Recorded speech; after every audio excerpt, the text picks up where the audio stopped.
प्रिय विद्यार्थियों, आज हम आपकी मुलाकात अधीनस्थ लेखा सेवा विभाग में चयनित सुनील भगत से करा रहे हैं, जो अभी पीएससी का रिजल्ट आया है 2025 का, उसमें इन्हें ये सफलता मिली है।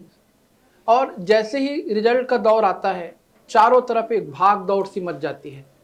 हर कोई सेलेक्टेड विद्यार्थियों को अपने से जोड़ना चाहता है, अपने से जुड़ा हुआ दिखाना चाहता है, और हम चाहते हैं कि बातें एकदम शांत सहज तरीके से आप तक पहुँचे। मैं ये भी बता रहा हूँ, खुद अपने बारे में सुनील बताएंगे कि ये प्री दिए, यहीं से पढ़े, मेंस की तैयारी किए, मेंस में शामिल हुए, कई बार मेंस में रुके। एक समय ही ऐसा आ गया था पीएससी के इतिहास में कि आसानी से सफलता नहीं मिल रही थी। कई बार इन्होंने मेंस दिया, फिर ये इंटरव्यू भी गए और कई प्रयासों के बाद इनको सफलता मिली। पर इन्होंने कभी भी न तो प्री के समय, न तो मेंस के समय और न तो इंटरव्यू के समय अपनी संस्था पे अविश्वास किया। हमेशा हमसे जुड़े रहे। मॉक इंटरव्यू के लिए हो सकता है कुछ संस्थाओं में गए हों, लेकिन अपनी पूरी जो मुख्य तैयारी है प्री और मेंस की, हमेशा इन्होंने हम पर विश्वास रखकर किया और हमने इन पर विश्वास किया। कभी भी हमको नहीं लगता था कि इनका रिजल्ट नहीं आएगा। ये हमसे मिलते थे बार बार। तो सबसे पहले तो पुरानी बातों को अब हटाते हुए आपको बधाई देते हैं सुनील, बहुत बहुत बधाई। ये जसपुर से हैं, फिर वहां से कुसमी सामरी पाट ये चले गए। तो एक दूरस्थ अंचल से पीएससी के पोस्ट तक पहुंचने की यात्रा कैसी रही, बताएंगे? जी, सर्वप्रथम बहुत बहुत धन्यवाद सर, मुझे अवसर देने के लिए कि मैं कुछ कह सकूं। और पटेल परिवार के सभी सदस्य और डायरेक्टर सर, तिवारी सर, सभी का धन्यवाद। जी, मेरी जर्नी तो बहुत लंबी रही है और मैंने शुरुआत तो यहीं से किया था, इसी संस्था से, चाहे प्री मेंस चाहे मॉक इंटरव्यू हो, जिस सर ने बताया। और जैसे सर लोगों का मार्गदर्शन मिला, शायद उसी का परिणाम है कि मैं यहाँ तक पहुँच पाया हूँ। मैंने शुरुआत जैसे 2018-19 में किया हुआ था। उसके बाद जैसे लॉकडाउन भी लग गया था तो कई डिस्टर्बेंस तो आए हुए थे, पर तैयारी जारी रखना था, ऐसा सोचा था। पहला 2 प्रीलिम्स तो नहीं निकल पाया, फिर उसके बाद जैसे 21 में मेरा पहला प्रीलिम्स निकला था, पर मेंस नहीं निकल पाया। फिर उसके बाद मैंने 22 से कंटिन्यू अभी मेरा मेंस भी निकल रहा था। मेरा तीसरा मेंस क्लियर होने के बाद इंटरव्यू मैंने दिया, इसमें मेरे को फाइनली सफलता मिली। पर जैसे जर्नी इतना लंबा रहा, कई डिमोटिवेशन आया कि मैं क्या करूं, मतलब आगे हो पाएगा नहीं हो पाएगा। जैसे कई जो जितने भी छात्र होते हैं, जो हमेशा उनके मन में ऐसा आता है, पर मुझे सभी का सहयोग रहा। जैसे मेरे घर वाले लोगों का सहयोग बोलें, सर लोगों का सहयोग बोलें, तभी शायद मुझे सफलता मिली। जी सर। ओके, एक तो आप इंजीनियर हैं, जी है ना, सर। बी इलेक्ट्रिकल है। जी सर। और एक इलेक्ट्रिकल इंजीनियर फिर अचानक से क्या करता है, प्रशासन में आने का उद्देश्य बनाता है। जी सर। तो ये इंजीनियरिंग के दौरान आपके मन में आया था कि कुछ और प्रेरणा रही आपके पीछे इसके लिए? सर, ऐसा शुरुआत से तो नहीं था मेरा कि मैं इसी फील्ड में जाऊंगा, क्योंकि मैं जिस बैकग्राउंड से आता हूं उधर सच में बहुत सुदूर एरिया है। वहाँ का जो पढ़ाई का लेवल है बहुत ही निम्न था। मैंने पीएससी शब्द तो यहाँ कॉलेज में आने के वो भी लास्ट ईयर में ऐसा सुना कि पीएससी जैसा भी कुछ चीज़ होता है। फिर प्रारंभ में तो यही था कि मैं कुछ ग्रेजुएशन कर लूँ, तो मैंने डिसाइड किया कि नहीं, अब इंजीनियरिंग कर लेते हैं ऐसा करके।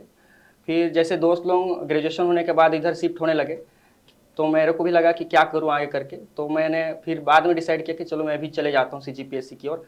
1 साल तो मेरे को सिलेबस ही समझने में लग गया था, ऐसा लग रहा है मेरे को। पर सर लोगों ने जो मार्गदर्शन हमेशा मुझे दिया था, तो वो चीज़ बहुत ही बेनिफिट रहा।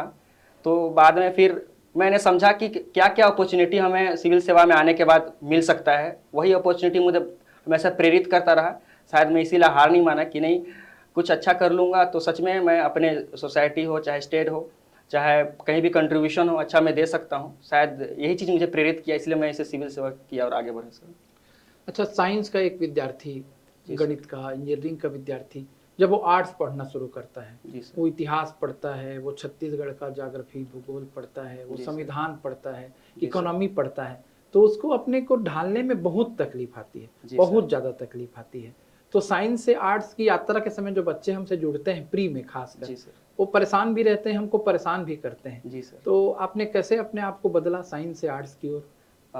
देखिए, जो सीजीपीएससी का जो सिलेबस है वो सच में बहुत ज़्यादा वास्ट है, और थोड़ा सा हम लोग का जो पढ़ाई का जो लेवल रहता है वो अलग अलग रहता है। स्कूलिंग का पढ़ाई अलग है और यहाँ का पढ़ाई अलग होता है। अलग अलग सब्जेक्ट्स आते हुए हैं, जैसे मैं इंजीनियर्स हूँ, कई अलग अलग सब्जेक्ट्स के होते हैं। फिर उसके बाद जो CGPSC का सिलेबस है उस पर शिफ्ट करना थोड़ा सा अपने आप को ढालने में लगता है। जैसे मैंने ही बोला कि मेरे को लगभग 1 साल तो सिलेबस को ही ढालने में लग गया। तो जितने भी अगर जो छात्र हैं तैयारी करना चाहते हैं, पहले तो CGPSC का सिलेबस को समझें, उसके अनुरूप अपने आप को ढालना ही पड़ेगा, क्योंकि जैसा डिमांडिंग है CGPSC का वैसा तो अपने आप को ढाले बिना हो नहीं सकता। तो शुरुआत में तो बहुत कठिनाई होती है। मैं संविधान का, जैसे मेरा फर्स्ट क्लास ही था संविधान, दीक्षित सर ले रहे थे, उसके बाद दूसरा जो क्लास था सर तिवारी सर का ही था। तो शुरुआत में तो लगता था पता नहीं मैं क्या सुन रहा हूँ, पहली बार सुन रहा हूँ टाइप से फील होता था मेरे को। पर मेरे को हमेशा मतलब कि लगता था नहीं, आगे जाके मैं समझ जाऊँगा, मैं कर लूँगा, ऐसा यही प्रेरणा था। तो शुरुआत में ऐसे शुरुआती दौर में लगेगा कि हाँ मैं कुछ समझ नहीं पा रहा हूँ, पता नहीं क्या कर रहा हूँ टाइप से लगेगा, कैसे कैसे सिलेबस है, कहाँ से क्वेश्चन आते हैं पता नहीं चलने लगता है। पर अपने आप को ढालोगे, धीरे धीरे समझोगे, पुराने क्वेश्चन देखोगे, आगे क्या करना है ये सब देखोगे, तो जो वहीं से जो आपको समझ विकसित होगी उसी के बाद ही आप आगे बढ़ सकते हैं। अगर ऐसा परेशानी होता है कि सिलेबस को समझने में थोड़ा सा प्रॉब्लम होता है, तो सर लोग अगर सर लोगों से जुड़े हुए हैं तो डेफिनेटली बहुत ज़्यादा बेनिफिट होगा। बाकी सर लोग बहुत ज़्यादा अच्छा गाइडेंस करते हैं, वहीं से लाभ मिलेगा। एक और मुद्दा बार बार आता है क्लास जी में। सर। मैं सब बातें इसलिए उठाता हूँ कि जो नया बच्चा है उसके मन से भ्रम दूर हो जाए। जी सर। एक मीडियम को लेकर बात आती है। जी। जैसे ही क्लास में पढ़ाना शुरू करेंगे फिर जी। हम इंग्लिश मीडियम है करके एकदम से लोग क्या करने लगते हैं, जी। अपने आप को टार्चर, और टीचर्स को भी, जबकि हम लोग बाइलिंगुअल पढ़ाते हैं, काम की चीजों को बताते हैं। आज ही जब आप लोग क्लास में गए थे, जी सर। मैं सराय अदल बोल रहा था, जी। सड़क ए आजम बोल रहा जी था सर। शेर सासुरी पढ़ाते समय, और बच्चों को बता भी रहा था सड़क ए आजम बाद में GT रोड कहलाई, PSC में से एज इट इज सड़क ए आजम ही लिख करके पूछेगा, और जी। पूछा भी है करके। जी। तो आप भी इंजीनियरिंग किए, मतलब आप इंग्लिश मीडियम से पढ़े थे, जी। फिर यहाँ हिंदी इंग्लिश दोनों मीडियम की बातें जी। आ गई। जी। तो ये मीडियम से कैसे विजय पाते हैं, और ये मीडियम से बच्चों को कितना डरना चाहिए? जी, देखिए मीडियम तो दोनों मीडियम वाले ही सफलता पा चुके हैं, ऐसा नहीं है नहीं पाए हुए हैं। मेरा तो शुरुआती हिंदी मीडियम था और डायरेक्टली मैं शिफ्ट हुआ इंग्लिश में। तो डायरेक्टली जैसे मैं कॉलेज में इंग्लिश में शिफ्ट हुआ, उसके बाद मैंने फेस किया कि एक्चुअल इंग्लिश क्या होता है। बहुत ज़्यादा मेरा डब्बा गोल था इंग्लिश, तो बहुत ज़्यादा बैकलॉग भी लग गए थे मेरे। लास्ट सेमेस्टर तक तो बैकलॉग मैंने खुद 22 बैकलॉग दिए हुए थे। वो इंग्लिश के कारण ही था, क्योंकि मेरे को कुछ समझ नहीं आता था। तो बाद में फिर इधर आया, फिर यहाँ पे फिर से लैंग्वेज चेंज हुआ, पर फिर थोड़ा थोड़ा तो प्रॉब्लम जाता ही जाता है। जैसे मैंने साइंस में मेनली, जैसे मैंने वहाँ पढ़ा था, सर्किट पढ़ा था, वहाँ पढ़ा था करंट पढ़ा था, यहाँ मैं विद्युत विभव पढ़ रहा था, तो लग रहा है कि मैं पहली बार सुन रहा हूँ टाइप से लगता है। पर प्रॉब्लम होती है, पर सफलता ना दोनों लैंग्वेज में है, ऐसा नहीं है।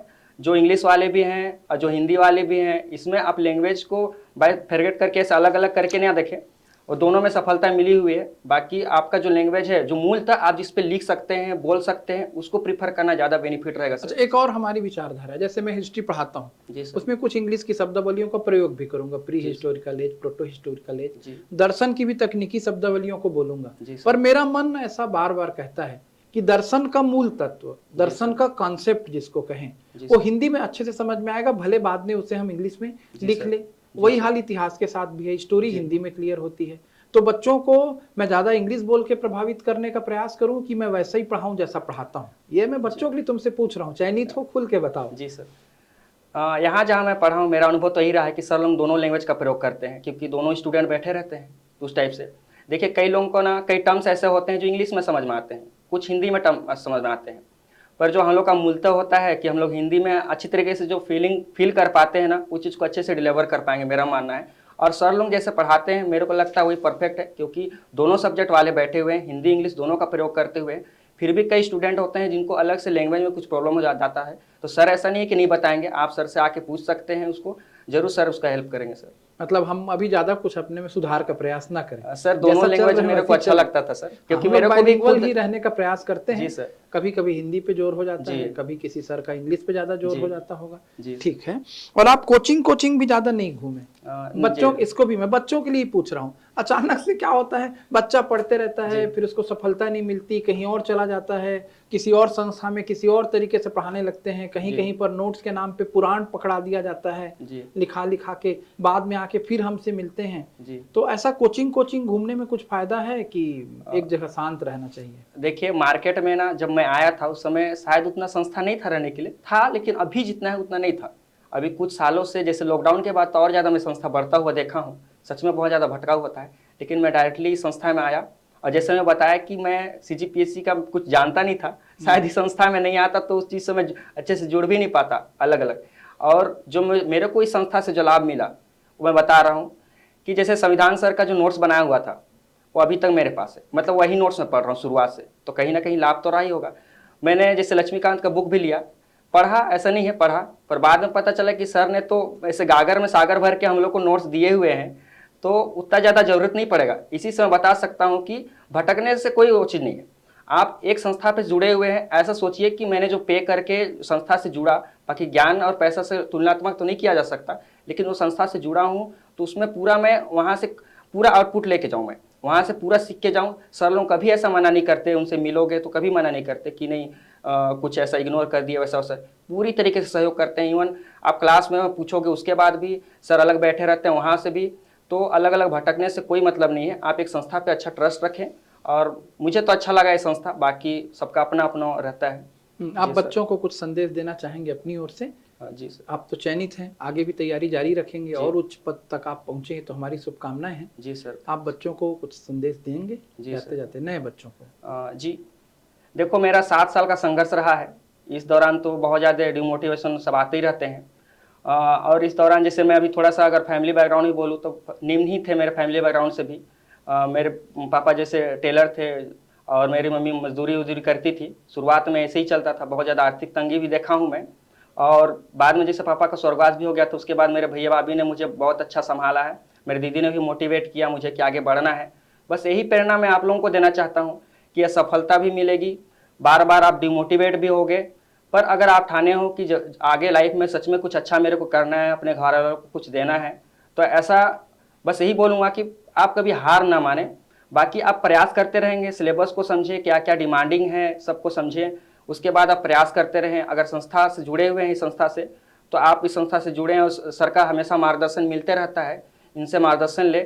तो बस यही कहूँगा कि आप हमेशा अपने आप को आगे बढ़ाने का ही प्रयास करें।